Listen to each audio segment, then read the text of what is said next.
Assalamualaikum warahmatullahi wabarakatuh. Kami dari kelompok 1 akan menjelaskan tentang akuntansi laporan keuangan sektor publik dan penyusunan laporan keuangan. Yang anggotanya terdiri dari Dede Kurniawan, Ahmad Dhani, Revi Ramawati, Resti Bahar, dan Atika Khairatuniza. Latar belakangnya yaitu satu, sebagai organisasi yang kompleks dan heterogen, sektor publik membutuhkan informasi untuk perencanaan dan pengendalian manajemen lebih bervariasi. Yang kedua, demikian juga stakeholder sektor publik membutuhkan informasi yang lebih bervariasi, handal, dan relevan untuk pengambilan keputusan. Yang ketiga, tugas dan tanggung jawab akuntan sektor publik adalah menyediakan informasi baik untuk memenuhi kebutuhan internal organisasi maupun kebutuhan pihak eksternal. Yang keempat, akuntansi sektor publik memiliki peran untuk menyiapkan laporan keuangan sebagai rumusan masalah. Yang pertama, apakah tujuan, fungsi, dan pemakaian laporan keuangan sektor publik? Yang kedua, apakah perbedaan laporan keuangan sektor publik dengan sektor swasta? Yang ketiga, apakah jenis laporan keuangan sektor publik? Yang keempat, apakah bentuk laporan keuangan sektor publik? Yang kelima, apakah sistem pelaporan keuangan sektor publik? Yang keenam, apakah siklus akuntansi keuangan sektor publik? Tujuannya yang pertama untuk mengetahui tujuan, fungsi, dan pemakaian laporan keuangan sektor publik. Yang kedua, untuk mengetahui perbedaan laporan keuangan sektor publik dan sektor swasta. Yang ketiga, untuk mengetahui jenis laporan keuangan sektor publik. Yang keempat, untuk mengetahui bentuk laporan keuangan sektor publik. Yang kelima, untuk mengetahui sistem pelaporan keuangan sektor publik. Yang keenam, untuk mengetahui siklus akuntansi keuangan sektor publik. Tujuan, fungsi, dan pemakai laporan keuangan sektor publik menurut Mardiasmo tahun 2002. Yang pertama, kepatuhan dan pengelolaan. Yang kedua, akuntabilitas dan pelaporan retrospektif. Yang ketiga, perencanaan dan informasi otorisasi. Yang keempat, kelangsungan organisasi. Yang kelima, hubungan masyarakat. Yang keenam, sumber fakta dan gambaran. Pemakai laporan keuangan sektor publik.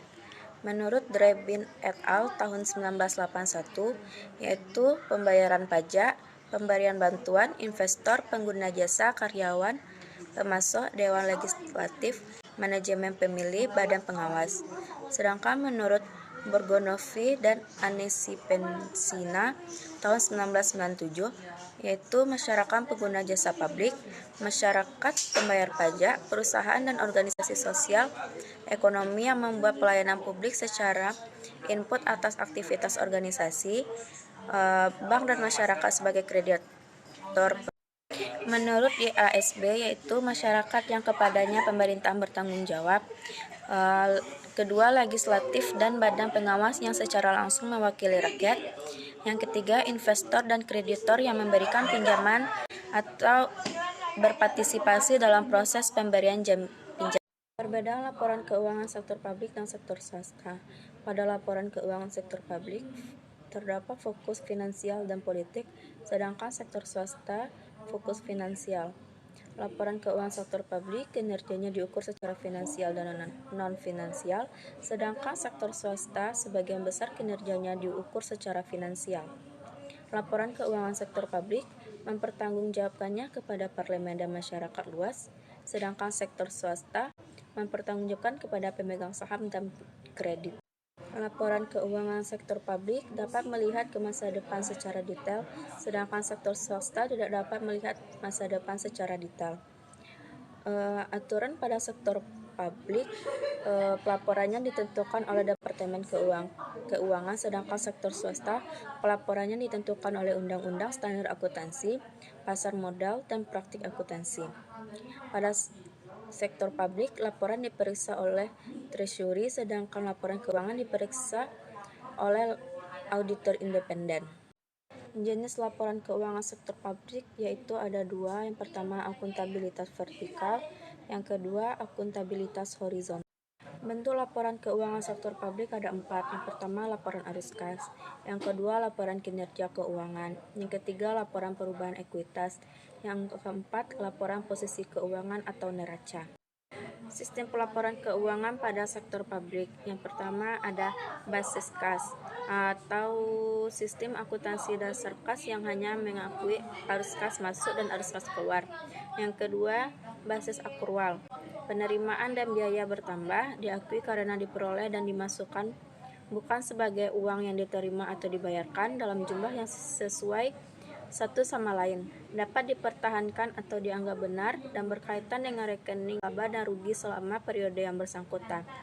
Yang ketiga, akuntansi dana, yaitu akun alternatif sistem akuntansi di sektor publik yang dikembangkan dasar kas dan pengendalian anggaran. Siklus akuntansi keuangan sektor publik ada pencatatan, penggolongan, pengiktisaran, dan pelaporan. Pertama, kita melakukan transaksi, selanjutnya bukti transaksi, selanjutnya membuat jurnal, buku besar, neraca percobaan, dan laporan keuangan. Laporan keuangan ada 3, yaitu laporan laba rugi, laporan peruk atau modal, dan neraca.